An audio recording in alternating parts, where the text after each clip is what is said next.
GC Escudero at Amy Marcos pinagtulungan netong si Marcos Jr. at si Romualdez. Ito si Amy Marcos, hindi natin alam kung ano ba talagang meron dito eh. Di siguro kaya gulong-gulo tayo dito kay Amy Marcos dahil nabudol tayo ng kapatid niya. At syempre Marcos pa rin yan. Kaya medyo nagdadalawang isip tayo sa kanya. At dito nga may isang video rito na kung saan ay talagang ultimong si Senator Robin Padilla ay napapalakpak dito kay Amy Marcos. Kahit pa paano naman alam nyo, kahit na ako hindi ko rin boboto to. Kaya ayoko na nga mabudol ulit. Pero alam naman natin na may point naman si Amy Marcos eh. May point naman siya sa mga pinagsasabi niya. Oo. At dito nga sa video ito ay talagang itong papanoorin natin ay talagang binutata niya ng gusto yung kanyang kapatid. No? Ang pangit lang dito kay Amy Marcos, bakit ayaw mong i-push ang kapatid mo na magpa-drug test? Isa yun sa tawag dito, isa yun sa talagang inaabangan ng taong bayan na ikaw mismo yung ate na alam mo naman yun ang hinihiling ng taong bayan sa kapatid mo, bakit ayaw mo siyang payuhan about it? Kasi tagal-tagal na ho nating inaabangan na magpa-drug test itong si Marcos Jr. Parang matatapos na lang ata ang termino nito, hindi pa ata itong magpapa-drug test.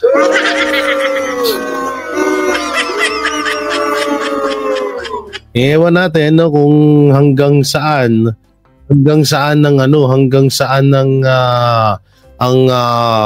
nito ni Amy Marcos, kung mananalo pa ba ito o hindi.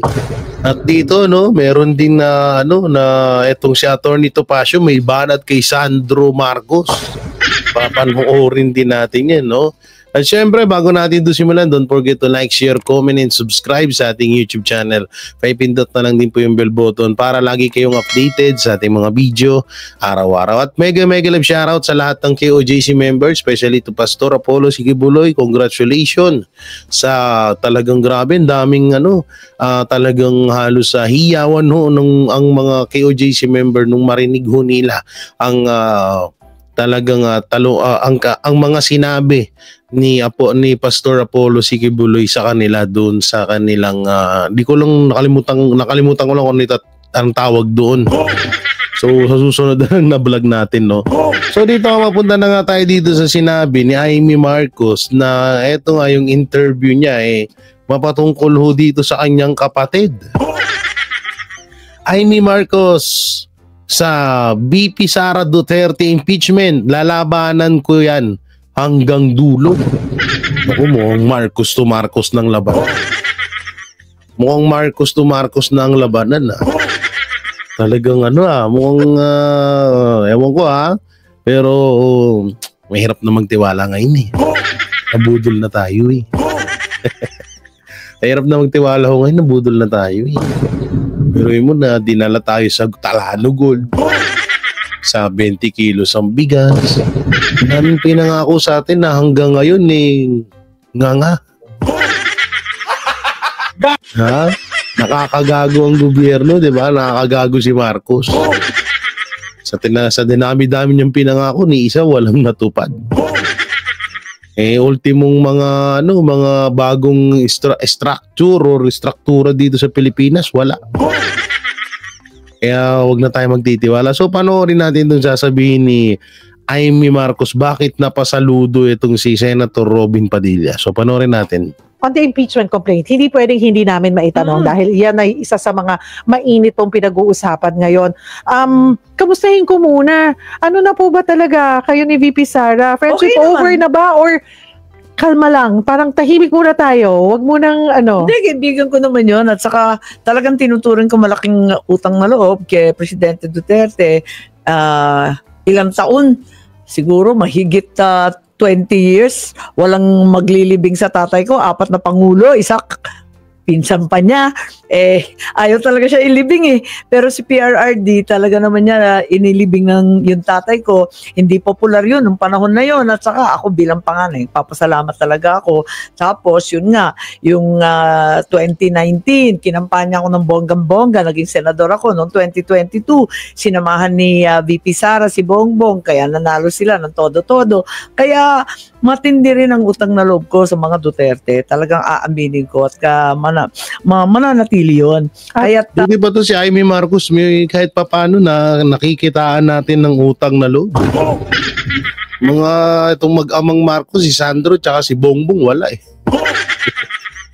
yun nga, yung sa impeachment, yung sa ICC, ayoko kasi ng gulo. Kaya sinabi ko, nako, lalabanan ko yan hanggang dulo. Ayoko ng ganyan Miski yung kay Bongbong, ayoko rin ng gulo. Ipagtatanggol ko yung kapatid ko kung mga destabilization, revolutionary government, ano pa ba yun, BBM resign, kung ano-anong kalokohan. Paragay ko, aksaya lang ng panahon yan. Ito lang, dun lang, yun lang. Yun lang, doon nalaglag si Amy Marcos. So tutol nga siya sa impeachment sa kapatid niya.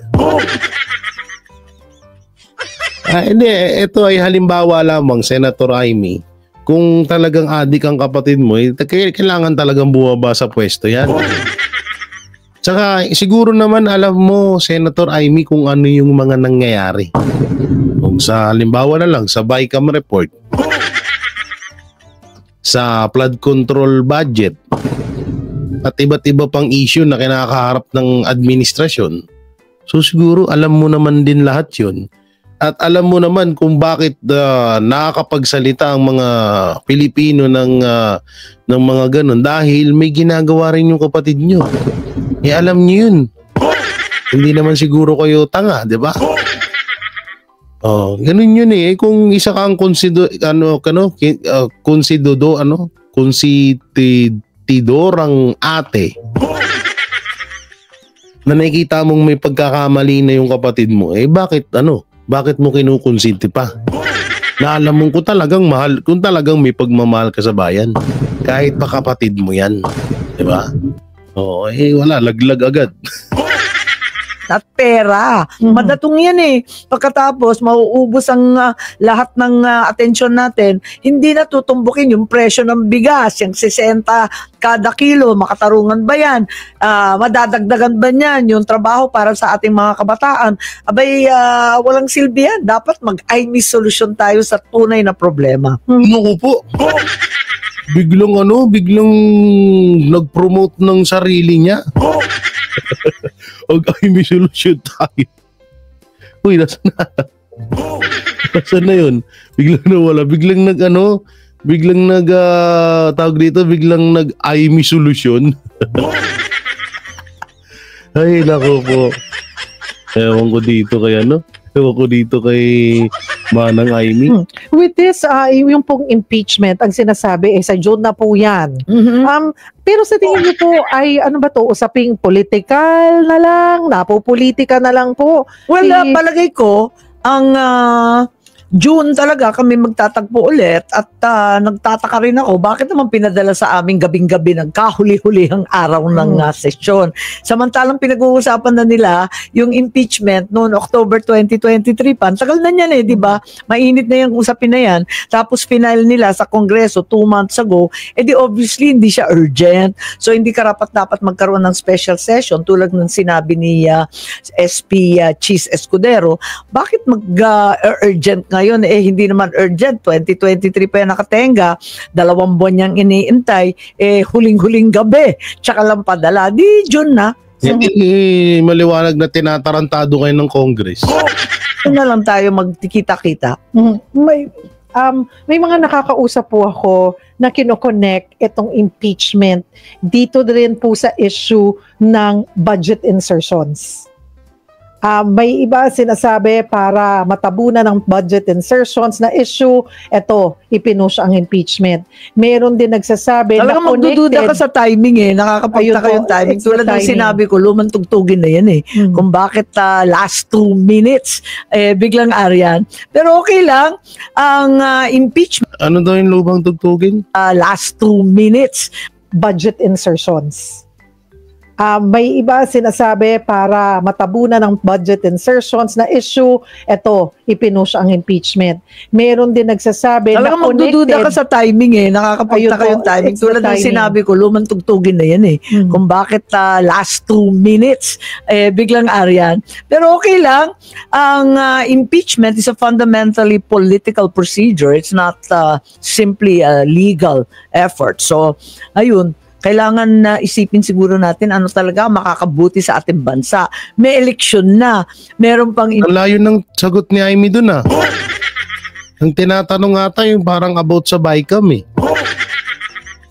Wala na, hindi niya nasagot Tama ba ako ng dinig? Hindi ko na ulitin Naiirita ako sa boses ni Amy. impeachment. Labis-labis na pamumulitika. Politiko ako pero nahihiya na ako sa sarili namin. Dapat talagang balikan namin yung sinumpaan naming tungkulin. Naku po. Dapat ang unang kahiyaan mo, Senator Amy, yung niyo po, yung kapatid mo ata. Ayun naman talaga, dapat yun ang unang parang ikahiya mo yung na yun, yung kapatid mo kasi tawag dito, mali pala ako nang napindot. Yung kapatid nyo dahil yun ang gumagawa ng rito, gumagawa ng anomalya sa ating gobyerno.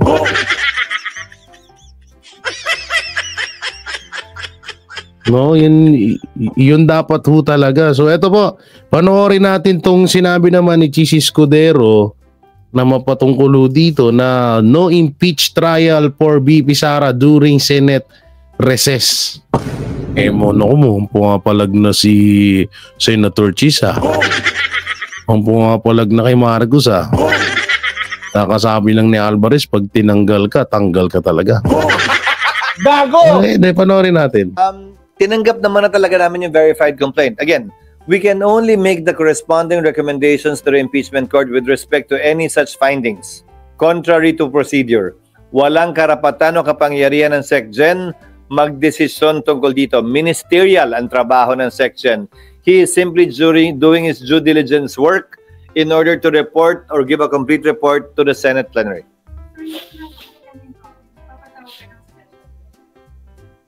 Layo naman ng talon mo.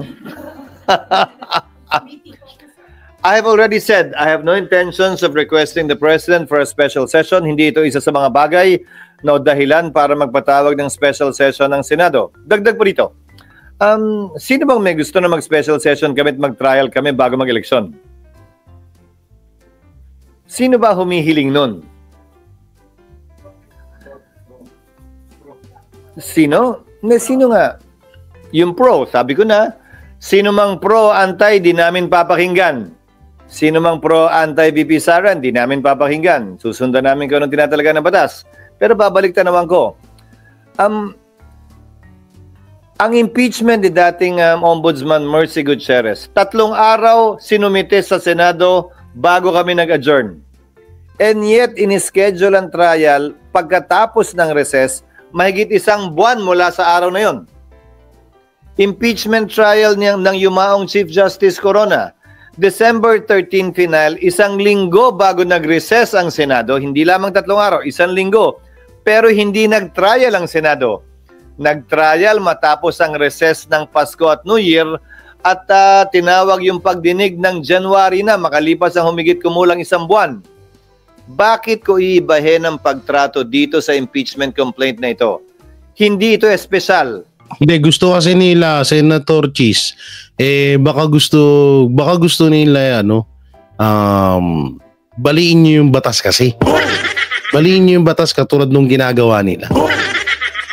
Yun ang nakikita kong gusto nila dito.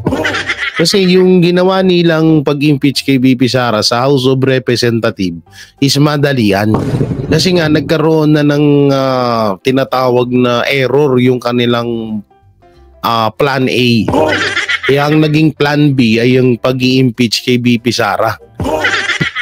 Pero, hindi namin alam ng mga Pilipino kung yan ba talaga ay hindi nyo papaboran, ha? Kaya hindi pa rin kami naniniguro kasi baka bigla yung paboran yan. ibang kalakaran sa politika ngayon. Nakakagulat. Ito kakaiba.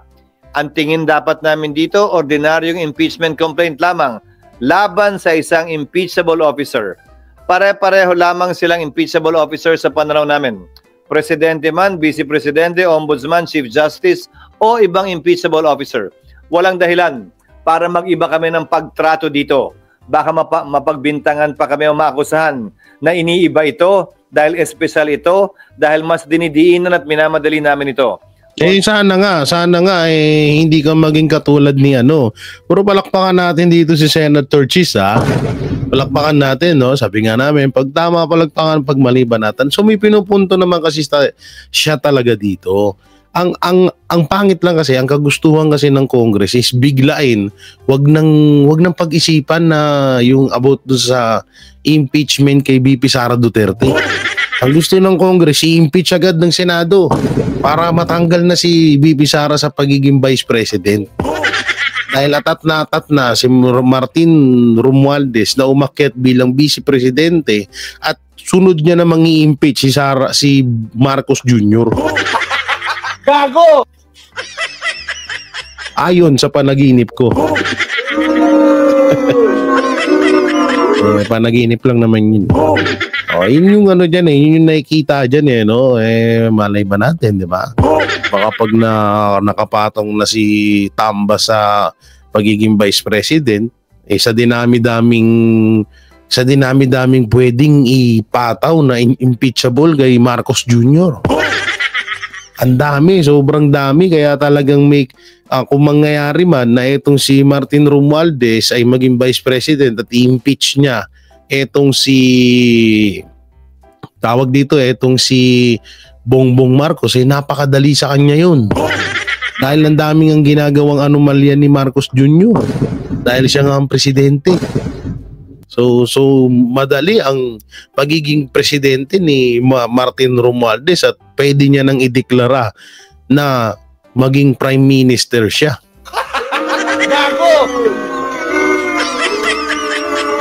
Pero alam ko naman na sabi nga ni VP Sara, di ba? God save the Philippines. Hindi naman siguro hayaan ng Panginoon Diyos yan na mauwi tayo sa ganyang kasamang pamumuno. Ordinaryo lamang ang pagtrato namin dito. Pinakamagandang ebidensya at batayan na kami magiging patas para dito. Parang nakumbinsi ka naman. Hindi pa diba tumatawag ko eh.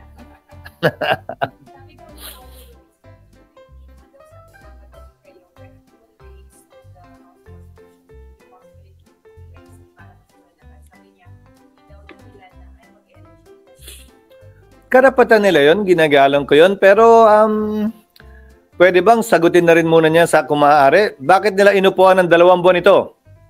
2 buwang nakabinbin ang 3 impeachment complaints sa Senado at sa Kongreso. Ang kailangan lamang naman gawin, ipadala yan sa Speaker para ma-agenda ng Speaker yan. Boom! So ito na may nakikita akong posible dyan. Bakit bininbin ng Congress ang impeachment kay VP Sara Duterte sa loob ng 2 buwan? Kasi nga wala naman talagang plano sila na i-impeach si Sara. Hindi totoo to pwede rin mangyari to. Hindi nila talaga, kasi ang haba pa ng ang haba pa ng eleksyon. Ilang taon pa po ang 2028 presidential election. So kung tatapusin agad nila si Vice President Sara Duterte sa pamamagitan ng impeachment, hindi matatabunan ng pagnanakaw nila sa kaban ng bayan. Tandaan nyo yan. So ngayon, kaya bininbin yun is talaga yun panggipitan na lang. Ngayon, nagkaroon ng gipitan na. No choice na sila, wala na silang magagawa. Nadulas pa si Kimbo about dito sa BICAM report. Kaya ang ginawa nila, talagang ipinush nila ng mabilisan nitong impeachment kay VP Sara Duterte. At ayun na nga, doon na nga nangyari na ngayon gusto na nilang madaliin para maisagawa na yung plan B ni Martin Romualdez. Magkatabi ang opisina nilang 2. Pero hindi yun ginawa sa loob ng 2 buwan. Tapos kami gusto sa loob ng 2 oras magawa yon. Sa loob ng ilang araw magawa yon. Kung tila hindi sila nagmadali. Pero wait lang may naaamoy ako dito. Hindi kaya panibagong palabas na naman to? Kasi isipin nyo maigi, kung pagdudugtong-dugtungin nyo yung mga sinasabi ng Congress, mga sinasabi ng Senate, parang may giniluluto silang panibagong movie, panibagong palabas. Kasi parang gusto nilang palabasin na mag-aaway or magkakaroon ng digma, sinatawag na hindi naman totaling digmaan. Tinatawag na alitan itong Congress at Senate na pwede ring diversional tactic na naman ito. So papahabain yung kwento about dito sa impeachment at kunwari madaling-madali ang Congress.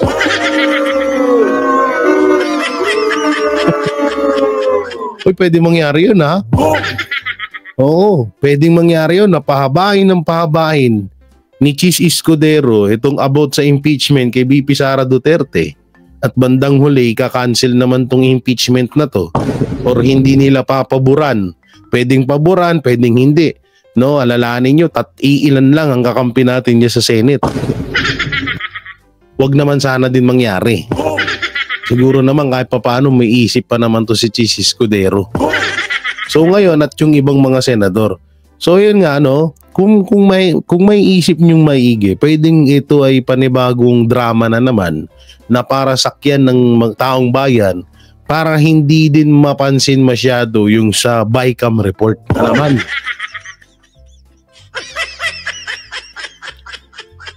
Kasi isang malaking balita to na magkakaroon ng konting hidwaan or labanan ng Congress at ng Senate.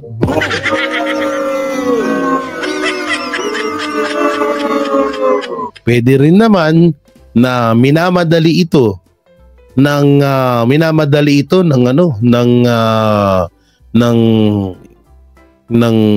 administrasyong Marcos dahil gusto na nilang paupuin itong si Romualdez. Anong pinaguhugutan at saan sila nanggagaling para madaliin kami ngayon? Hindi naman niya kailangan sagutin talaga kung gusto lang niya. Para lang maliwanagan din ako.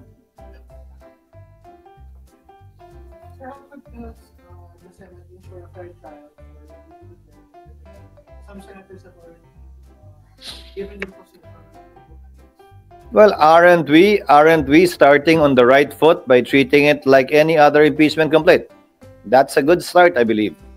Now, with respect to those who are voicing out their position, I would hasten to remind them once again and admonish them once again to kindly refrain from doing so in order to maintain and keep the impeachment court itself and the process fair, without any prejudgment on the part of any member of the Senate for or against impeachment.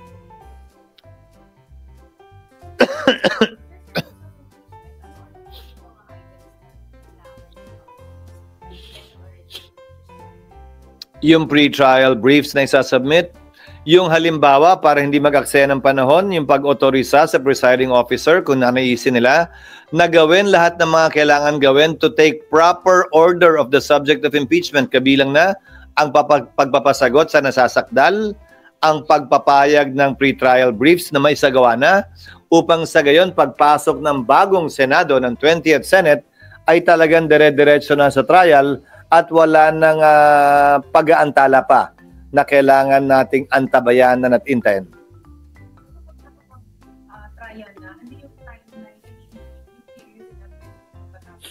With pre-trial briefs and with judicial affidavits, I think in 2 to 3 months, the Senate can do it.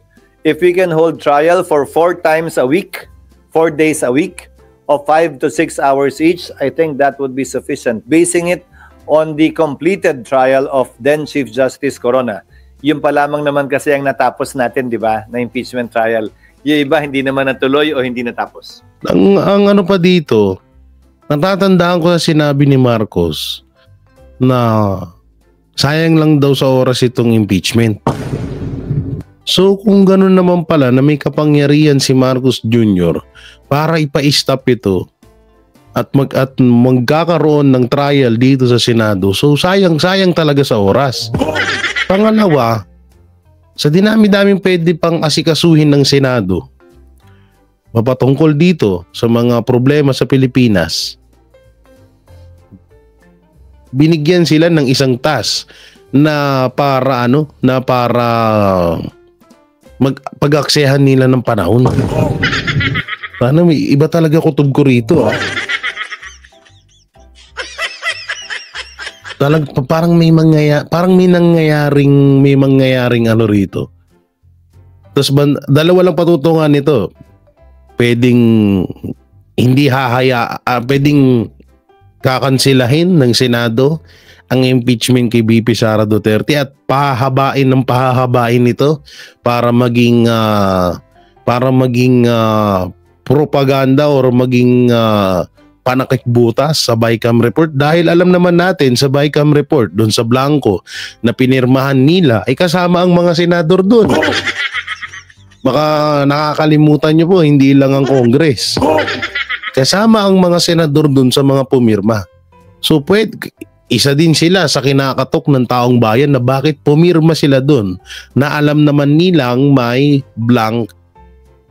blanco doon.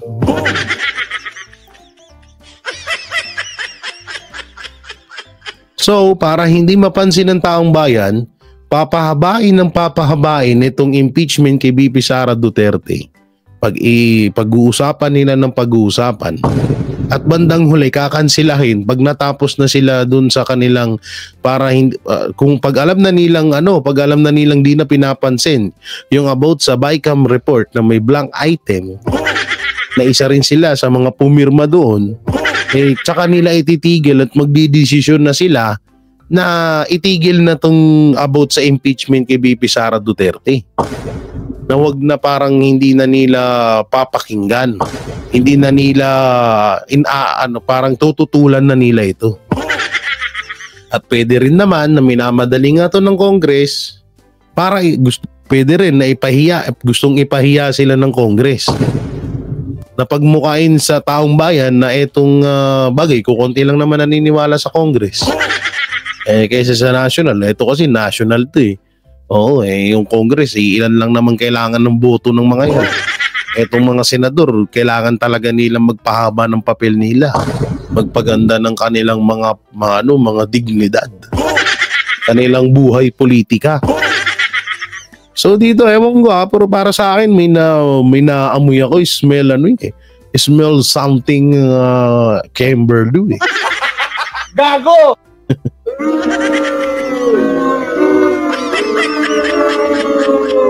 Katulad na lang nito, panoorin din natin to. Bakit kayo pumirma sa impeachment ng pinagkakatiwalaang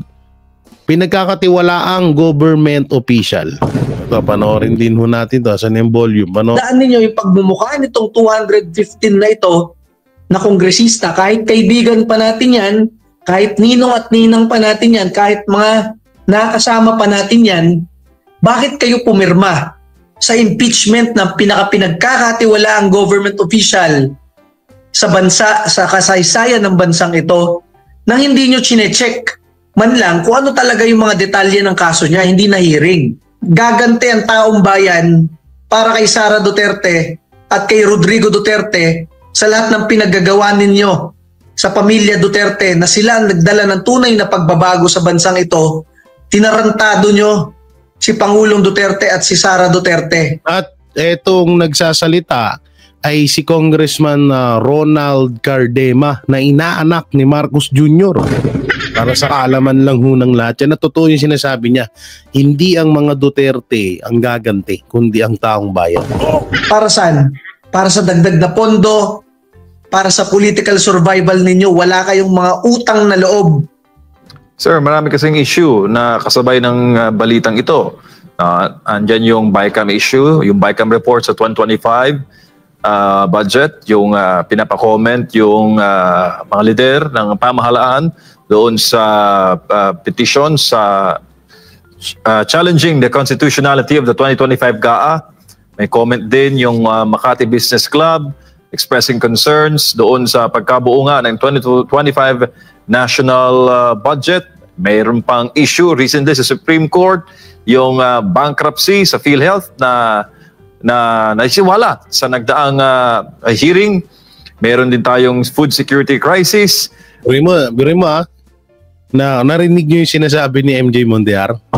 Ayun yung mga problema dito sa Pilipinas na hindi mo naririnig sa Senate, hindi mo naririnig sa Congress. Nakapokus lang sila sa ICC, sa AJK, war on drug, sa impeachment kay BP Sara Duterte at sa confidential fund. Pero sobrang dami nun binanggit ni MJ Mondear. Ito, marami pa.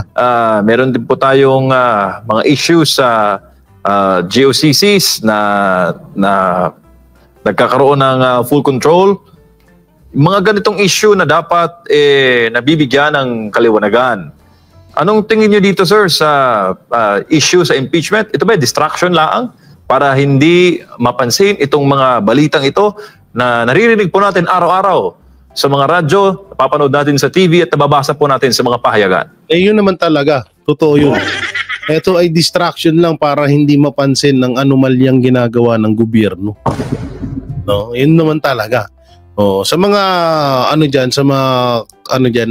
tawag dito, diyan sa ating mga manonood, bisitahin nyo po lagi ang page ng SMNI News Channel, no, para mapanood nyo po yung mga ganitong mga totoong pagbabalita.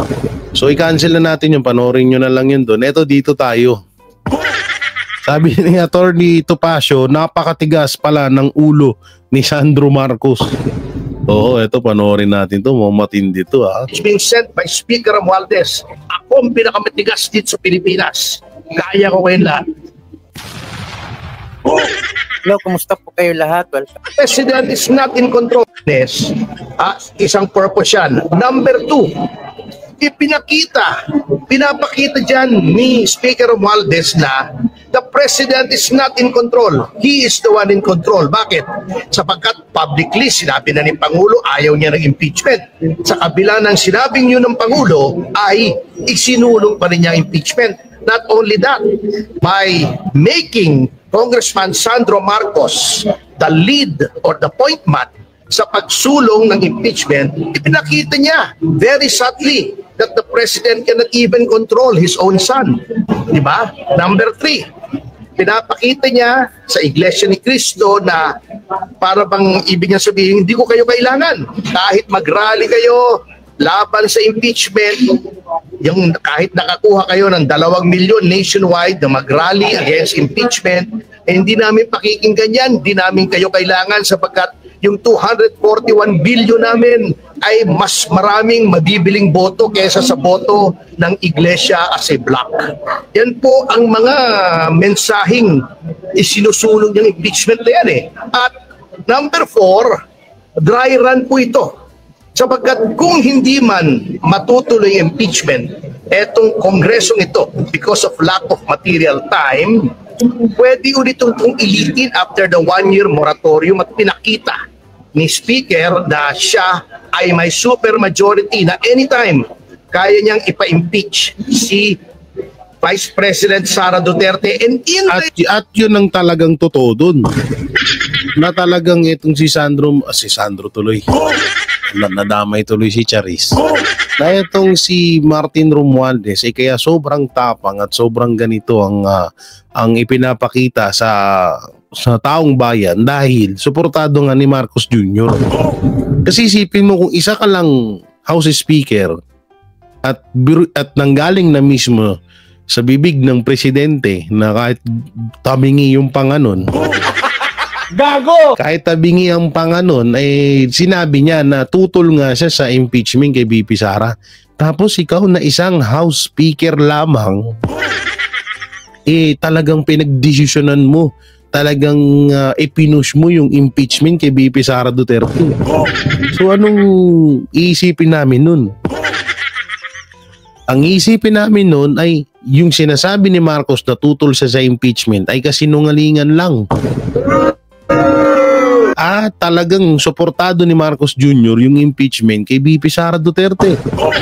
Ayan, ang liwanag na sinasabi ni Attorney Topacio.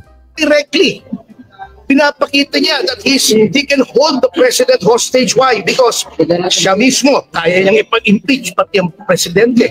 So, by doing this impeachment, Lumabas na. So, kayang-kaya pa lang talagang ipa-impeach si Martin Romualdez, kayang-kaya niyang ipa-impeach si Marcos Jr. Naku po. Mukhang magkakatotoo yun sa panaginip ko. Na kapag na-impeach si Sara, aakyat bilang Vice President si Martin Romualdez. At pag akyat ni Martin Romualdez bilang Vice President, i-impeach na naman si Marcos para siya naman nang pumalit bilang Pangulo at matuloy niya na ang kanyang natatanging pangarap na maging Prime Minister.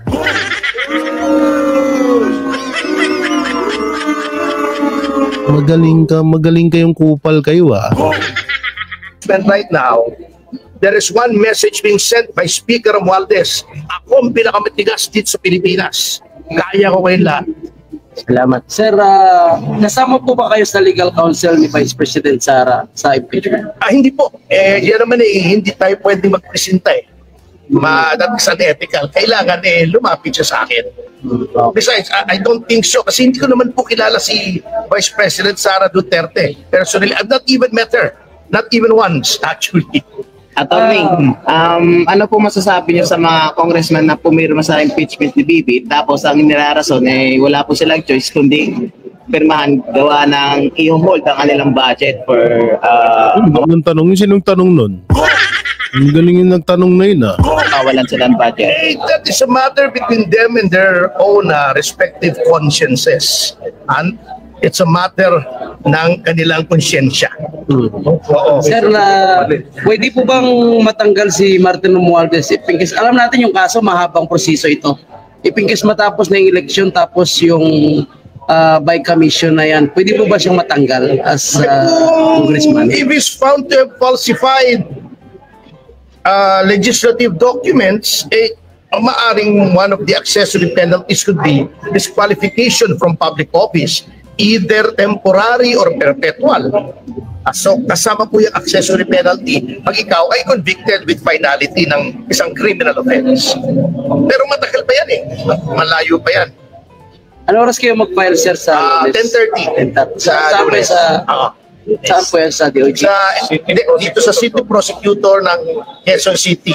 Sapagkat ang House of Representatives ay saklaw ng teritoryo ng lungsod ng Quezon, doon po nangyari ang krimen ayon sa aming pananaliksik at syempre in a criminal case venue is jurisdictional. Kung saan nangyari yung krimen, doon ipa-file yung kaso.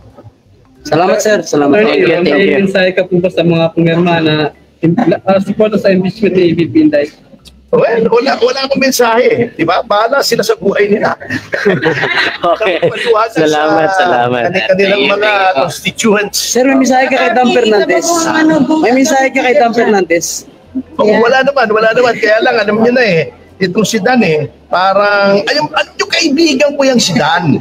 Walang biro, nag-free concert pa ako doon sa bagong Coliseum niya sa Laguna noon, a few years back. May video pa ako. Kaya lang, actually, nung naging congressman, medyo nagkaroon ng poder, parang iba na ang timpla niya. Gago! Papanood ko. Gago! Isisend ko to kay Bay. Pakinggan nyo maigi. Yung sinabi ni Atty. Topacio. Maybe iba na. Medyo naging iba na ang takbo.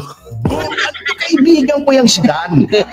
Walang biro, nag-free concert pa ako doon sa bagong Coliseum niya sa Laguna noon, a few years back. May video pa ako. Kaya lang, actually, nung naging congressman, medyo nagkaroon ng poder, parang iba na ang timpla niya. Gago!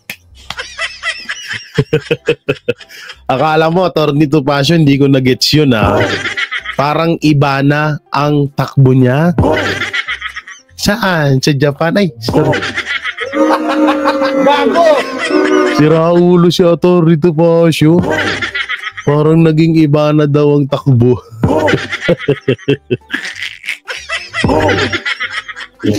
Thank you, sir. Thank you. Tatawa ka, Atty. Topacio. Galing ka rin, Atty. Topacio, ha? Parang nag-iba na si Dan Fernandez, ha? Iba rin na. Alam niyo, may nalaman ako. Yung issue dati daw, totoo talaga pala yan. Gago! Ay, nako po mga Banateros. Nakakuha na naman tayo ng panibagong chismis. Panibagong chismis yan, Atty. Topacio, ha? So yung mga Banateros, mga kabiyaya, nung may kukomento nyo sa mga napanood nating video, Jaime Marcos, si kay Senator Chis Escudero, at dito sa sinabi ni Atty. Topacio, comment nyo lang po dyan sa baba. Siyempre, don't forget to like, share, comment, and subscribe sa ating YouTube channel. Pindot na lang din po yung bell button para lagi kayong updated sa ating mga video araw-araw. At huwag niyo pong kakalimutan ang ating join button at super thanks. So yun, maraming salamat. Ingat po kayo palagi. God bless and peace. At iba na ang... Tawa ko ng tawa dun, no? At ingat po kayo palagi. Bye-bye. Yan ang Banateros, walang inuurungan. Pag tama palakpakan, pag mali ay babanatan. Yan ang Banateros, boses ng ordinaryong Pilipino. Banateros ay walang makakaawan. Walang inuurungan, Banateros ay tinutulungan.